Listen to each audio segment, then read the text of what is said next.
Hello my dear students, कैसे हैं आप लोग। आशा करते हैं अच्छे होंगे।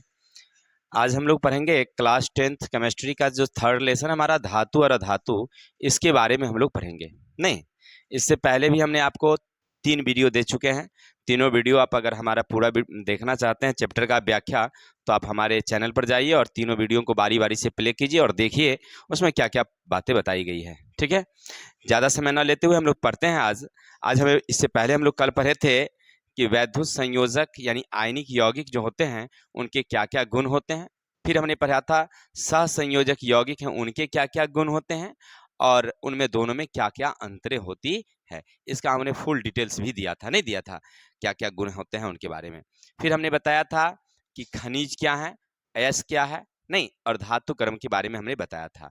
चलिए, धातु क्रम का सिद्धांत कुछ होता है। धातु क्रम का सिद्धांत का मतलब है, देखिए क्लास 10th केमिस्ट्री धातु और धातु के बारे में हम लोग पढ़ेंगे। उनमें हमें पढ़ना आज क्या है, धातु क्रम के सिद्धांत। यानी कि आप जो धातु देखते हैं ना, तो धातु ऐसे प्रकृति में थोड़ी मिल जाता है, उसको क्या करना होता है, निकालना पड़ता है। नहीं, तो उनमें से जितने धातु है ना, उनमें कुछ ज्यादा क्रियाशील है और कुछ कम क्रियाशील है। जैसे हमारा पोटेशियम है सबसे ज्यादा क्रियाशील। अगर आपसे परीक्षा में पूछे कि सबसे ज्यादा क्रियाशील कौन, तो क्या बोलेंगे आप लोग, पोटेशियम। सबसे ज्यादा क्रियाशील कौन, तो पोटेशियम। याद रखिएगा, परीक्षा में सबसे इंपॉर्टेंट, सबसे ज्यादा क्रियाशील धातु तो पोटेशियम।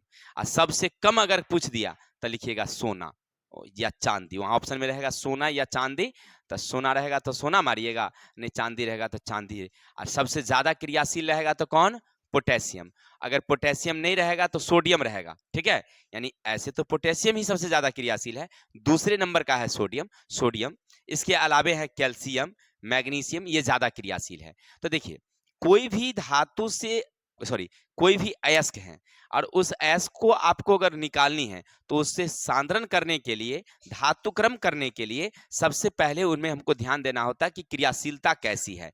अगर मान लीजिए ज्यादा क्रियाशील है, क्रियाशीलता की श्रेणी में सबसे ज्यादा है, तो सीधे उसको क्या किया जाता है, उसके सांद्रण करने के लिए उसके द्रवित अयस्क को वैद्युत अपघटन किया जाता है। जो ज्यादा क्रियाशील है, याद रखेंगे, जो ज्यादा क्रियाशील है अयस्क, तो उसको क्या किया जाता है, वैद्युत अपघटन द्वारा उसे धातु की प्राप्ति की जाती है।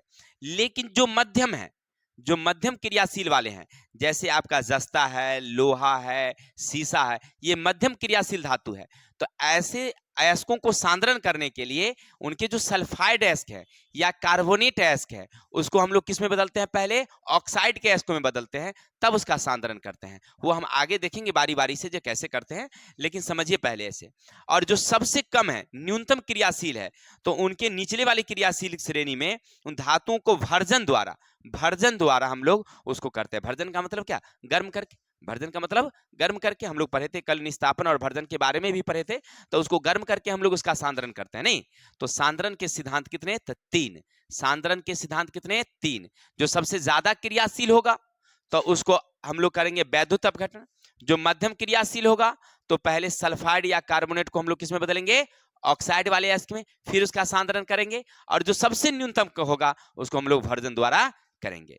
चलिए, तो धातु क्रम के कौन कौन से सिद्धांत होते हैं, इनके बारे में हम लोग पढ़ते हैं। ये सब तो हमने कल पिछले दिन भी पढ़ा था, नहीं पढ़ा था, लेकिन धातु क्रम के क्या क्या उपकरण है याद रखेंगे। पहला हमारा है अयस्कों का सांद्रण। पहला हमारा क्या मेरे भाई, अयस्कों का सांद्रण। यानी अयस्क का सांद्रण कैसे करते हैं, फिर उसके बाद सांद्रित अयस्कों के धातु के ऑक्साइड में परिवर्तन, फिर धातुओं के ऑक्साइड से धातु का निष्कर्षण, और फिर उसके बाद हम लोग धातु का शोधन करेंगे। यानी मान लीजिए धरातल से हमने जो निकाली, धरातल खुदाई किया, खुदाई के बाद जो चट्टाने मिली जिसमें धातु है, अयस्क हैं, और उसको हमको निकालना है, बाहर करनी है, तो हम कैसे कैसे करेंगे उनके बारे में हम लोग पढ़ते हैं। तो सबसे पहले उसका क्या करेंगे, हम लोग अयस्कों का सांद्रण करेंगे, सांद्रित अयस्क का धातु के ऑक्साइड में परिवर्तन करेंगे, फिर धातु के ऑक्साइड से धातु का निष्कर्षण करेंगे, और फिर हम धातु का शोधन करेंगे। ठीक है, तो एक एक करके हम लोग बारी बारी से, यानी 4 ये तरीके हैं, ये चारों विधि को हम लोग ऊपर करेंगे तो हमारा पूरा धातु हमको मिल जाएगा। लेकिन हम लोग देखते हैं, सबसे पहला है अयस्कों का सांद्रण। हमको क्या पढ़ना है आज, अयस्कों का सांद्रण विधि। अयस्क का सांद्रण का मतलब धरातल से जो आपने निकाला, धरातल से जो आपने निकाला, क्या आप वैसे ही तो धातु मिलता है, नहीं, उसमें मिट्टी, बालू, पत्थर इत्यादि के कण रहते हैं, कुछ द्रवशील पदार्थ रहते हैं, अपद्रव्य रहते हैं, उसको अलग करना होता है। अलग करने के लिए सबसे पहला विधि हमारी है हाथ से चुनना। कौन विधि हमारा, हाथ से चुनना। अब कहेगा आई सर हम नहीं समझे, हमने कल बताया था ना आपको कि गैंग किसे कहते हैं। गैंग का मतलब चोर डाकू वाला नहीं। अयस्क निकाले, उसमें चट्टान मिट्टी पत्थर बालू इत्यादि के कण हैं, मोटे मोटे कण हैं, उसको हाथ से हम लोग चुन के क्या कर लेते हैं, अलग कर लेते हैं, उसको क्या कहते हैं हम लोग, गैंग कहते हैं। अगर कोई पूछे कि गैंग किसे कहते हैं तो क्या बताओगे कि किसी भी, क्या कहोगे, किसी भी अयस्कों में जो मोटे मोटे बालू के कण होते हैं, मोटे मोटे बालू के कण होते हैं, और उसको हम लोग क्या करते हैं, बाहर निकाल लेते हैं चून करके हाथ से। तो ये विधि क्या कहलाती है, अयस्कों का सांद्रण। तो आपसे कोई पूछे अयस्कों के सांद्रण की पहली विधि कौन, तो हाथ से चुनना। कौन विधि, हाथ से चुनना विधि। दूसरी हमारी है गुरुत्व पृथक्करण विधि। अब कहेगा सर ये समझे नहीं, गुरुत्व पृथक्करण का मतलब हुआ धरती के आकर्षण बल से उसमें जो अपद्रव्य हैं उसको हम लोग अलग कर लेते हैं, तो उसको कहते हैं हम लोग कौन सी, गुरुत्व पृथक्करण विधि। जिसके लिए क्या करते हैं सो देखिए, कोई अयस्क लीजिए और अयस्क का पहले पूरा चूर्ण बना दीजिए। अयस्क लीजिए, अयस्क को क्या कर दिए, पूरा चूर्ण बना दीजिए। चूर्ण बना दिए और बना करके उसमें क्या होता है कि अपद्रव्य दो प्रकार का, एक भारी वाला होगा और एक हल्का। माने मान लीजिए अगर अयस्क है तो वो भारी होगा और जो अपद्रव्य है वो हल्का होगा। माने मिट्टी बालू का कण जो होगा वो हल्का होगा। अशुद्धि, अशुद्धि उसको अशुद्धि कहिए, अशुद्धि क्या होगा, हल्का होगा। और जो उसके अयस्क है, शुद्ध धातु है, वो क्या होगा, भारी होगा। तो ऐसी स्थिति में हम लोग कौन विधि अपनाते हैं, गुरुत्व पृथक्करण विधि। अब क्या कीजिएगा देखिए, उसको चूर्ण बना लीजिए पूरा, सुनिएगा ध्यान से, क्या करेंगे, उसको चूर्ण बना लेंगे पूरा, और चूर्ण बना करके हम सीढ़ी जैसा बना लेते हैं, सीढ़ी जैसा, जैसे एक पट्टी हुआ है ना, इस पर हम सीढ़ी बना दिए, ऐसे बना दिए। अब ऊपर से हम मिश्रण को डालेंगे, चूर्ण को, यहाँ पर चूर्ण को डालेंगे और ये धीरे धीरे हिलते जाएगी, ऐसे ही से हिलते। तो जो हल्की चीज होगी, मान लीजिए जो हल्की चीज होगी वो रास्ते में अटक जाएगी क्या, और भारी चीज आगे आ जाएगी, या भारी चीज रास्ते में अटक जाएगी, हल्की चीज आगे आ जाएगी, नहीं आ जाएगी, क्योंकि एक भारी है और एक हल्की है। नहीं, तो जब वो जंप करेगी, हिलेगी, जैसे आप गए होंगे कभी चूरा मिल पर गए होंगे तो देखे होंगे ऐसे ही चलनी में वो हिलते रहता है, चलते रहता है, हिलते रहता है। तो उसकी जो पत्तियां होती है, उसका जो बालू होता है, सब रास्ते में गिर जाता है और चूरा आगे जाकर के गिरता है। ठीक है, देख सकते हैं अगर जाकर के। तो इसी तरह से समझिए कि गुरुत्व पृथक्करण में हम लोग क्या करते हैं, अयस्कों का पहले क्या बनाते हैं, पहले देखते हैं कि एक अयस्क भारी है, अशुद्धि क्या है, हल्का है। अब उसको क्या करेंगे हम लोग, चूर्ण बना लेंगे। चूर्ण बना करके इस तरह से एक सीढ़ी जैसी होती है, उस पर हम लोग उसको क्या करते हैं, गिराते हैं। जैसे गिराएंगे तो अयस्क के जो भारी कण है, अयस्क के जो भारी कण है वो रुक जाते हैं, और अपद्रव्य जो जो अशुद्धियां होगी समझिए, तो वो ऊपर से होकर के क्या हो जाएगी, आगे चली जाएगी। वो क्योंकि भारी कण होगा पीछे रह जाएगी, और जो हल्का कण है वो क्या हो जाएगी, आगे आ जाएगी, और आगे आकर के गिरेगी। तो हम पहले जो गिरा उसको अलग कर दिए, और जो बाद में आएगा उसको अलग कर ली। देखिए ऐसे पूर्णतः साफ नहीं हो जाएंगे, ऐसे पूर्ण से धातु में नहीं मिल जाएगा, लेकिन एक तरीका है अलग करने का। तो अयस्कों के सांद्रण का पहला तरीका हमारा हुआ हाथ से चुनना, जिसमें हम लोग मोटे मोटे अशुद्धियों को हम लोग हाथ से चुन लेते हैं। अब बच गया एक भारी और एक हल्के कण, तो उसको हम लोग गुरुत्व पृथक्करण विधि द्वारा अलग करते हैं। तीसरा हमारा फेन पलवन विधि। अब याद रखिएगा, आपसे परीक्षा में कभी कभी पूछता है कि फेन पलवन विधि क्या है। तो फेन पलवन विधि में क्या करते हैं कि एक टैंक ले लेते हैं, क्या लेते हैं हम लोग, एक टैंक, नाद, टैंक का मतलब, टैंक ही अंग्रेजी शब्द है, हिंदी में उसको नाद समझिए। नाद लेते हैं और नाद में हम जल भर देते हैं, जल भर दिए, क्लियर। और इसमें क्या करते हैं, एक जो अयस्क है, जो मिश्रण वाले अयस्क हैं, उसको क्या करते हैं हम लोग उसमें डालते हैं। डालने से पहले हम लोग उसकी टंकी में क्या करेंगे, थोड़ा सा तेल डाल देंगे। इसमें क्या डाल देंगे पहले हम लोग, तेल, और साथ में क्या डालेंगे, अब अयस्क, अयस्क का चूर्ण डाल देंगे। अच्छा डाल करके इसके अंदर वायु के झोंके प्रवाहित करेंगे। माने एक समझिए एक तरह से ऐसा घिरनी, घिरनी में हवा, हवा एकदम दे रहे हैं इसके तेजी से, जैसे तेजी से हवा देंगे तो इसमें झाग उत्पन्न होगी। क्या उत्पन्न होगी, झाग, क्लियर। और जो अशुद्धियां होगी, जो अशुद्धियां होगी ये जल में घुल जाएगी, जल में क्या हो जाएगी, घुल जाएगी। और इस झाग के ऊपर, झाग के ऊपर अयस्क के छोटे छोटे कण जो है वो क्या हो जाएंगे, आ जाएंगे। फिर हम उसको छान के अलग कर लेंगे, छान के अलग कर लेंगे। अशुद्धि रह गया कहाँ, जल में, शुद्ध झाग के साथ बाहर आ गई, क्लियर। फेन पलवन विधि समझ गए। कोई पूछे अगर फेन पलवन विधि क्या है तो क्या बताएंगे, तो फेन पलवन विधि अयस्कों के सांद्रण की एक विधि है, अयस्कों के सांद्रण की एक विधि है। इसमें क्या करते हैं हम लोग, तो एक टैंक लेते हैं, टैंक में क्या करते हैं हम लोग, जल भरते हैं, उसमें थोड़ा सा तेल डालते हैं, फिर ऐश के चूर्ण को उसमें डाल देते हैं। ऐश के चूर्ण को डाल करके, ऐश के चूर्ण को डाल करके अब फिर क्या करते हैं हम लोग, उसमें हवा के खूब तेज से झोंके प्रवाहित करते हैं। जैसे हवा का तेज झोंका प्रवाहित करेंगे तो प्रवाहित करने से क्या होता है, उसके अंदर हवा के तेज झोंके प्रवाहित करेंगे तो उसके अंदर में जो है वो क्या होती है, अशुद्धियां होती है, वो घुल जाती है, जल में क्या हो जाती है, घुल जाती है। अशुद्ध जो ऐश का चूर्ण है वो ऊपर में झाग के साथ आ जाता है। फिर हम छान करके अलग कर लेते हैं, तो हमारा ये निकल गया और बच गया हमारा अंदर में क्या, अशुद्धि। अब वो जो झाग आप लिए तो उसमें झाग के साथ रह गया। अब इसमें क्या करेंगे, थोड़ा सा अम्ल डाल देंगे। क्या डाल देंगे हम लोग, थोड़ा सा अम्ल डालेंगे तो वो समझिए कि ये बाहर हो जाएगा। नहीं, इसके लिए हम लोग किस विधि का उपयोग करते हैं, तो तांबा, लेड, जस्ता इत्यादि अयस्कों के सांद्रण के लिए हम लोग इस विधि का उपयोग करते हैं। तो फेन पलवन विधि समझ गए कि हम लोग फेन पलवन विधि में क्या करते हैं कि उसमें टैंक लेकर के ऐसे विधि अपनाते हैं। याद रखिएगा, परीक्षा के लिए जो ज्यादा भी आई है वो है फेन पलवन विधि।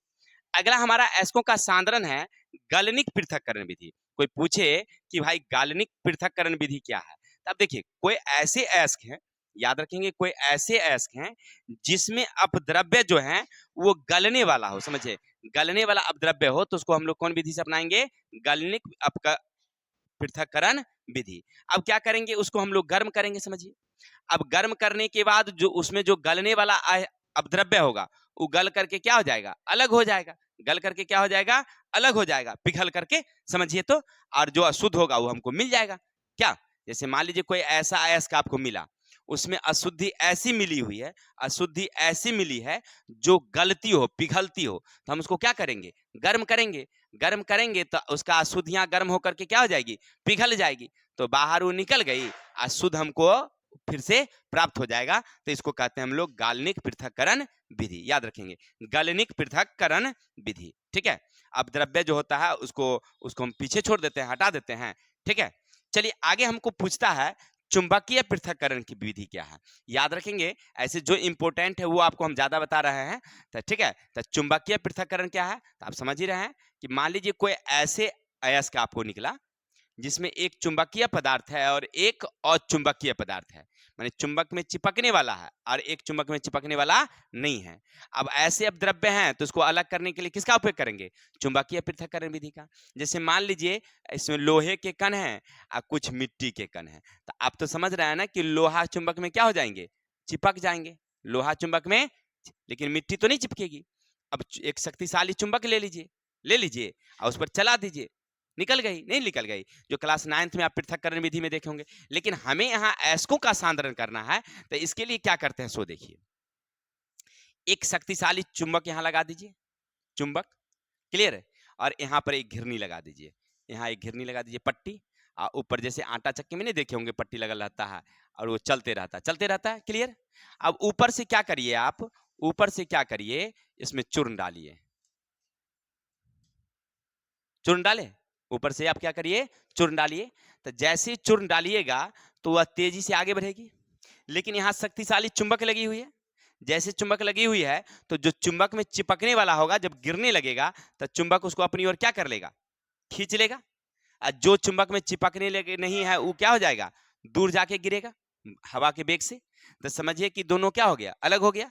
तो चुंबकीय पृथक्करण विधि में हम लोग इसी तरह से उपयोग करते हैं कि एक शक्तिशाली चुंबक लगा देते हैं और बेलनाकार पट्टी के ऊपर में, बेलनाकार पट्टी के ऊपर में हम लोग मिश्रण, जो अयस्क हैं उसको, मिश्रण को क्या करते हैं, ऊपर से हम लोग डालते हैं, गिराते हैं।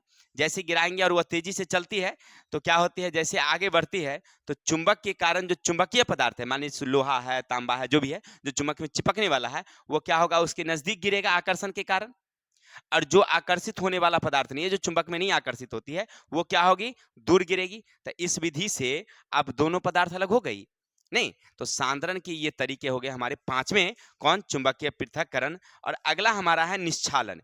अगला हमारा विधि क्या है, निश्चालन। इसमें इसमें हम लोग किस विधि का उपयोग करते हैं, तो रासायनिक गुणों के अंतर के आधार पर। मान लीजिए जो अयस्क है और जो अपद्रव्य है, अपद्रव्य का मतलब अशुद्धियां हैं अयस्क में, उनमें रासायनिक गुणों के अंतर के आधार पर अगर हो तो अब हम किसका उपयोग करेंगे, निश्चालन विधि का। अयस्कों के चूर्ण को उपयुक्त विलायक में हम लोग डालेंगे, विलायक में डालेंगे और डालने के बाद वो घुल जाता है, जबकि अपद्रव्य अविलय होते हैं वो नहीं घुलता है। और फिर हम लोग नहीं घुलेगा तो उसको छान करके हम लोग क्या करेंगे, अलग कर लेंगे, तो उसको कहते हैं हम लोग कौन विधि, निश्चालन। जैसे मान लीजिए कि कोई ऐसा आपके पास एस्क का चूर्ण है जिसमें एक पदार्थ तो अब विलय में घुलेगा, चाहे वो जल का विलयन हो या कार्बनिक अणु का विलयन हो, कोई भी विलयन हो सकता है आपके पास, तो अब उसमें घुलेगा तो आप उसमें डाल दीजिएगा क्या, तो जल घुल जाती है, जल क्या, जल में सॉरी, जल में वो क्या हो जाएगी, घुल जाएगी अयस्क। अपद्रव्य जो होगा, अशुद्धियां जो होगी वो नहीं घुलेगी, नहीं, अब जो नहीं घुलेगी वो केंद्र में क्या हो जाएगी, बैठ जाएगी, तो हम उसको क्या करेंगे, बाहर निकाल लेंगे। तो इस तरह से हम लोग अयस्कों का सांद्रण करते हैं। तो हम पढ़ रहे थे अयस्कों के सांद्रण की कितनी विधियां, अभी तक हमने पढ़ा 6 विधियां। कौन कौन, हाथ से चुनना, गुरुत्व पृथक्करण, फेन पलवन, गलनिक विधि, चुंबकीय पृथक और निश्चालन। हमने बारी बारी से सबका हमने डिटेल्स दिया। नहीं, अब आगे हम लोग पढ़ेंगे, चलिए बाजी, तो हम लोग देखे अभी तक अयस्कों के सांद्रण की कुछ विधियां देखा, नहीं, कौन कौन विधियां हमने देखा, तो सबसे पहला हमने देखा हाथ से चुनना विधि। लेकिन आगे हम लोग पढ़ेंगे, अब आगे क्या पढ़ना हमें, कि जो सांद्रित अयस्क, अभी जो आप अयस्क को सांद्रित कर लिए, क्या धातु आपको मिल जाएगा, नहीं, अभी भी धातु आपको प्राप्ति नहीं होगी। अब सांद्रित अयस्कों को धातु के ऑक्साइड में बदलना होगा, पहले उसको ऑक्साइड में परिवर्तित कीजिए, तब जाकर के आपको मिलेगा। जब तक उसको ऑक्साइड में बदलिएगा नहीं, तब तक आपको वह मिलेगा नहीं, ठीक है, याद रखेंगे। सबसे पहले किस में बदलना होगा, धातु के सल्फाइड या कार्बोनेट से धातु का सांद्रण कठिन होता है। मान लीजिए अगर कोई ऑक्साइड है और अयस्क है, और अयस्क कौन होंगे, अगर वो कार्बोनेट अयस्क होंगे या सल्फाइड अयस्क होंगे तो उससे सांद्रण आप नहीं कर सकते आसानी से, लेकिन ऑक्साइड अयस्क है तो उससे आसान होता है। तो सल्फाइड को या कार्बोनेट अयस्क को किस में बदलना पड़ता है, पहले ऑक्साइड के अयस्क में, तब सांद्रण करते हैं। हमने बताया था ना अयस्क कितने प्रकार के, तब 5 प्रकार के, कौन कौन, तो ऑक्साइड अयस्क, सल्फाइड अयस्क, कार्बोनेट, हैलाइड और हेलोजन, है ना। तो इस तरह से कितने प्रकार के, हमने 5 प्रकार के बताया था। उनमें सल्फाइड और कार्बोनेट को अगर आप सांद्रण करने चलिएगा तो सांद्रण करना आसान नहीं होता है, उसको पहले ऑक्साइड में बदलना पड़ता है, तब जाकर के हम लोग सांद्रण करते हैं। इसलिए सभी सल्फाइड और कार्बोनेट को पहले हम लोग ऑक्साइड में बदलते हैं, और ऑक्साइड में बदलने के लिए या तो निस्तापन विधि का उपयोग करते हैं या भर्जन विधि का उपयोग करते हैं। याद रखेंगे कौन विधि का, या तो निस्तापन या भर्जन विधि का। जो सल्फाइड है या कार्बोनेट है, अब उसको अगर बदलना होगा, उसको बदलना होगा तो किस में बदलेंगे हम लोग, पहले ऑक्साइड में। तब बदलने के लिए किस विधि का उपयोग करेंगे, तो निस्तापन विधि का या भर्जन विधि का। कोई दिक्कत, चलिए सबसे पहले निस्तापन विधि। तो निस्तापन में हमने पढ़ाया था कल कि किसी भी अयस्क को वायु की अनुपस्थिति में, वायु की अनुपस्थिति में अगर गर्म करते हैं तो क्या बनाता है, निस्तापन कहलाता है। वायु की अनुपस्थिति में गर्म करना क्या कहलाता है, निस्तापन। जैसे मान लीजिए, देखिए कार्बोनेट अयस्क है, ये क्या हमारा कार्बोनेट, जिंक CO3, यानी ये कार्बोनेट, इसको कहते हैं हम लोग, इसका नाम क्या है, तो याद रखेंगे इसका नाम है जिंक, और सॉरी इसका नाम है, आपको बता दें, कैलेमाइन होगा, ऐसे हम देख लेते हैं, इसका नाम होगा कैलेमाइन। हाँ ठीक है, कैलेमिन है, यानी कैलेमाइन है, ये क्या हमारा कैलेमाइन है। और इसको हम लोग क्या करते हैं, वायु की अनुपस्थिति में गर्म करते हैं। तो देखिए ये कार्बोनेट अयस्क जो है, ये हमारा क्या है, कार्बोनेट अयस्क किस में बदल गया, हमारा ऑक्साइड में, किसमें, ओ में आ गया। कार्बोनेट था वो किस में आ गया, ओ में। इसी तरह से देखिए आगे हमारा जो है, इसमें जो वाष्पशील पदार्थ हैं, ये वाष्पशील पदार्थ क्या हो गए, बाहर निकल गए। तो इसी को कहते हैं हम लोग निस्तापन, यानी निस्तापन में वायु की अनुपस्थिति में गर्म करेंगे तो उसमें जो वाष्पशील पदार्थ होंगे वो बाहर निकल जाते हैं, और वो जो कार्बोनेट या सल्फाइड होंगे तो वो क्या हो जाएंगे, बदल जाएंगे किसमें, ऑक्साइड में।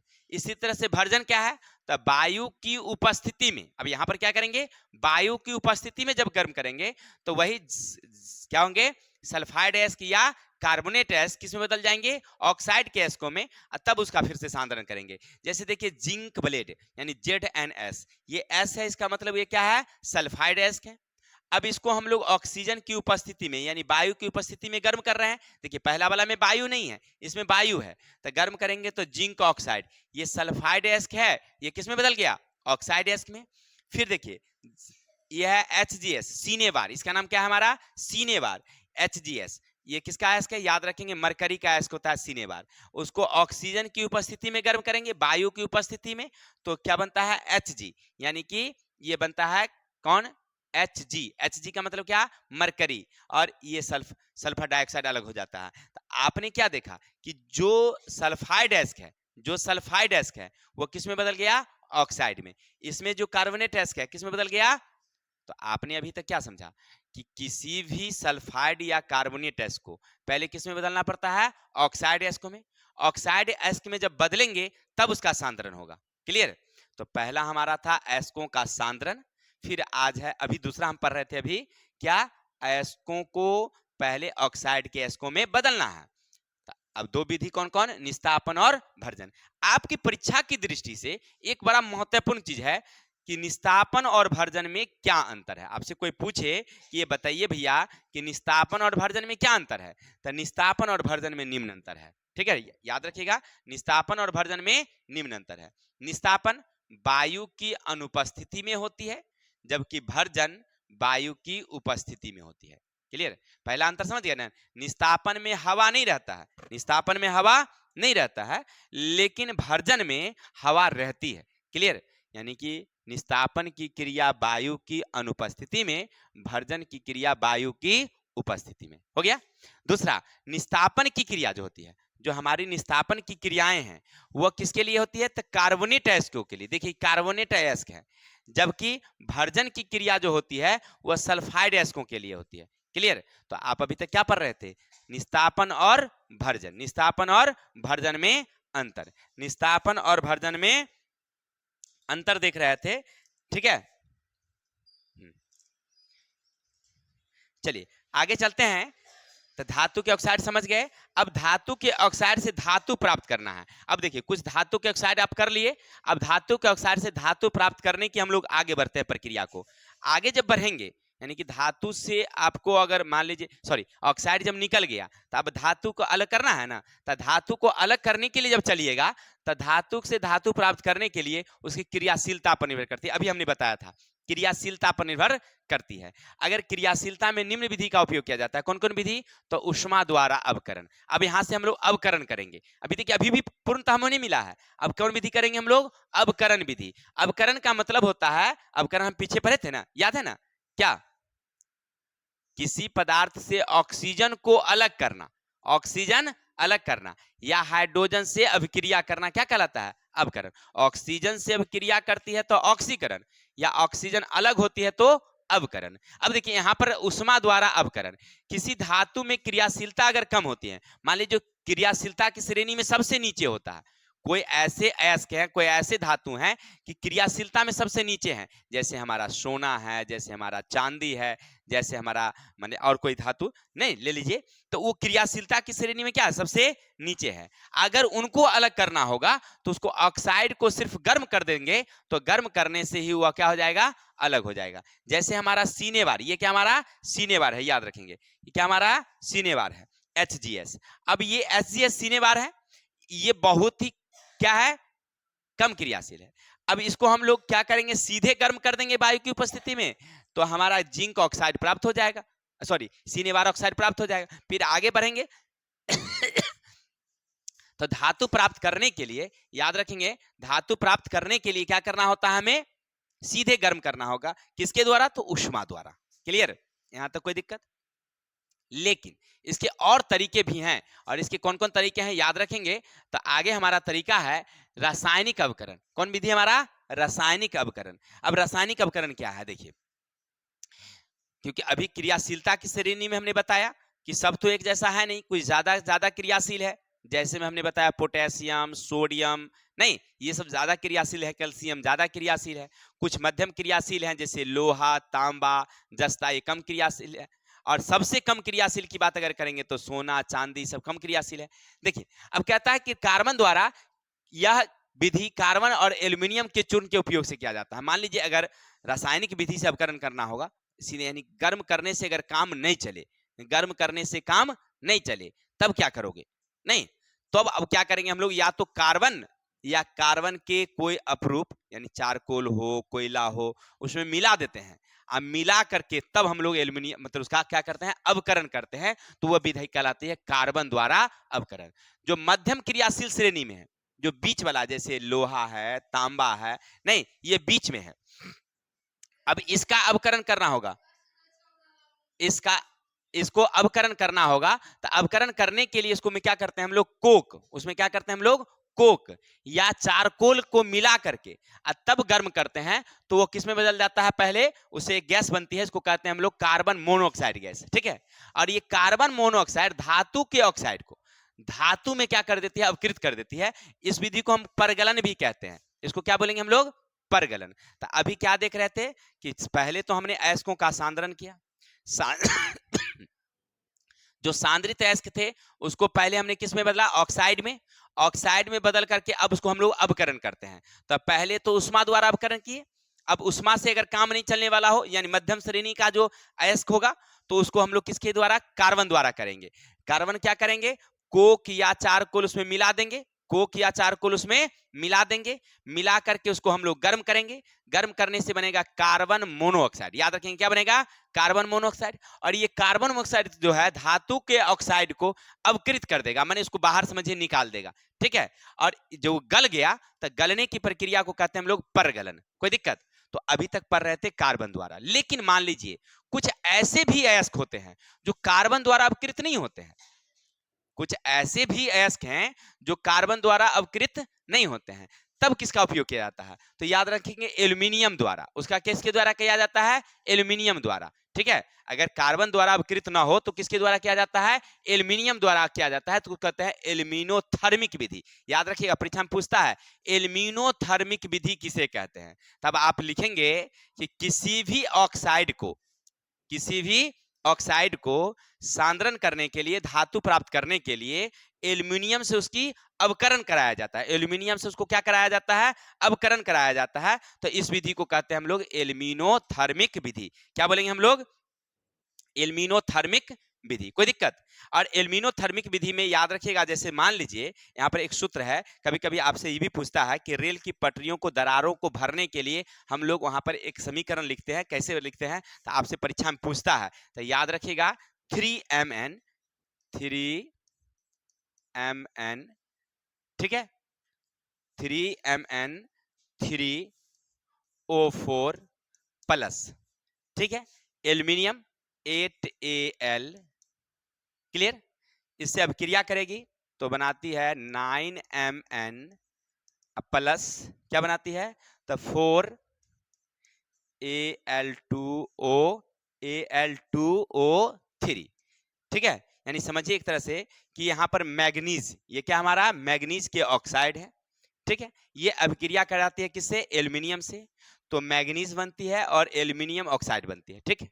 अब यही अब समीकरण याद रखना होगा, परीक्षा में कभी कभी पूछता है कि रेल की पटरियों के दरारों को भरने के लिए हम लोग किसका उपयोग करते हैं, तो याद रखेंगे वहां पर एल्यूमिनियम का। किसका उपयोग करते हैं हम लोग, एल्यूमिनियम का और मैग्नीज का। किसका, एल्यूमिनियम और मैग्नीज दोनों की अभिक्रिया कराई जाती है और उसके दरार को भरा जाता है। समीकरण आपसे परीक्षा में पूछता है, क्लियर। और ये कौन विधि में आता है, एल्यूमिनोथर्मिक विधि में। कोई दिक्कत, तो अभी तक आप पढ़ रहे थे कौन चीज, अभी तक पढ़ रहे थे धातु के ऑक्साइड को हम अवकृत कर रहे थे, नहीं। तो अवकरण का एक और तरीका है। अभी तो पहला तो देखा कि आपने गर्म कर दिया, फिर दूसरा देखा आपने कोक या एल्यूमिनियम मिला करके, यानी कार्बन या एल्यूमिनियम द्वारा। अगला हमारा है वैद्युत अपघटन द्वारा। अगला क्या हमारा, वैद्युत अपघटन द्वारा हम लोग अपकरण करते हैं। अपकरण करने के लिए क्या करते हैं, सो देखिए कि जो क्रियाशीलता श्रेणी में सबसे ऊपर है, जो क्रियाशीलता श्रेणी में सबसे ऊपर, यानी जैसे पोटेशियम है, सोडियम है, इसको अगर अवकरण करना होगा तो क्या करेंगे, तब क्या करेंगे, उसके जो द्रवित पदार्थ होंगे, द्रवित माने तरल वाला पदार्थ, उसको ले जाएंगे हम लोग एक, समझिए कि एक वैद्युत अपघटनी में। कहाँ ले जाएंगे हम लोग, वैद्युत अपघटनी में। और उस अपघटनी में दो प्लेट होती है, एक कैथोड होती है और एक एनोड होती है। एक क्या होती है, कैथोड और एक एनोड। शुद्ध धातु के बने होते हैं कैथोड और अशुद्ध धातु के होते हैं वो एनोड। परीक्षा में पूछा है शुद्ध धातु के प्लेट को क्या बोलेंगे? कैथोड। अशुद्ध धातु के क्या बोलेंगे? तो एनोड बोलेंगे, ठीक है। और जब आप उसको गर्म करेंगे ना, तो जो उसका शुद्ध होगा वो कैथोड पर मुक्त होगा, अशुद्ध होगा वो एनोड पर मुक्त होगा। जैसे मान लीजिए कि आपके पास एक सोडियम क्लोराइड है, यानी 2NaCl, सोडियम क्लोराइड। अब इसको क्या करेंगे? द्रवित रूप में ले लेंगे। किस में ले लेंगे? द्रवित रूप में, यानी इसको समझिए आप गर्म कर दिए, द्रवित रूप। सोडियम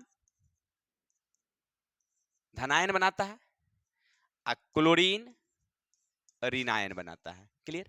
अब इसको आप ले जाइए वैद्युत अपघटनी में। वैद्युत अपघटनी क्या है? समझिए ऐसे वैद्युत अपघटनी है। एक शुद्ध तांबे की प्लेट है, इसको क्या कहेंगे हम लोग? कैथोड। एक अशुद्ध है, उसको क्या बोलेंगे हम लोग? एनोड। शुद्ध को कैथोड, अशुद्ध को क्या बोलेंगे? एनोड। हो गया। अब इसमें इस मिश्रण को हम डाल देते हैं। मिश्रण को क्या कर दिए? डाल दिए। और इसमें हम लोग विद्युत धारा प्रवाहित कर दिए। वैद्युत अपघटनी है, विद्युत धारा प्रवाहित किए। जैसे प्रवाहित करेंगे तो इसमें जो अशुद्ध होगा, यानी शुद्ध पदार्थ, यानी कैथोड पर Na आ जाएगा और एनोड पर Cl आ जाएंगे, ठीक है। तो इस तरह से हम लोग विद्युत अपघटनी में शुद्ध पदार्थों को हम लोग अलग करते हैं। ये किसमें किया जाता है? तो तांबा के शोधन में। इसका उपयोग कहाँ करते हैं हम लोग? तांबा के शोधन। जब आगे पढ़ेंगे तांबा का शोधन करेंगे तो हम विद्युत अपघटनी का उपयोग करते हैं। तो समझ रहे हैं ना कि अपकरण करने के लिए हमने कितनी विधि अपनाई? फिर से 4 विधि। पहले तो गर्म करना, तब नहीं हुआ तो कार्बन से, उससे भी नहीं हुआ तो एल्यूमिनियम से, और उससे भी नहीं हुआ तो हम किसका उपयोग किए? वैद्युत अपघटनी का उपयोग किए। कोई दिक्कत? तो हम लोग पढ़ रहे थे धातुओं के शोधन की तरीके, नहीं कर रहे थे। अब आगे पढ़ेंगे हम लोग। हाँ, ये परीक्षा में याद रखिएगा, इंपॉर्टेंट है। शुद्ध तांबे के बने प्लेट को क्या बोलते हैं? कैथोड। शुद्ध तांबे के प्लेट को, अशुद्ध तांबे के प्लेट को एनोड। ये परीक्षा के लिए इंपॉर्टेंट है, ऑब्जेक्टिव में पूछता है। शुद्ध तांबा, ठीक है, अशुद्ध तांबा, ठीक है। कोई दिक्कत? तो विद्युत अपघटनी समझ गए। चलते हैं, आज के लिए इतनी रहेगा, बाकी देखेंगे हम लोग कल। धातुओं के शोधन की विधि हमारा थोड़ा सा बच गया है, कैसे कैसे हम लोग कल धातु का शोधन करेंगे, फिर मिश्र धातु का हम लोग देखेंगे। तो आज के लिए इतना ही रहेगा, कल मिलते हैं फिर अगले वीडियो में। तब तक के लिए जय हिंद, जय भारत।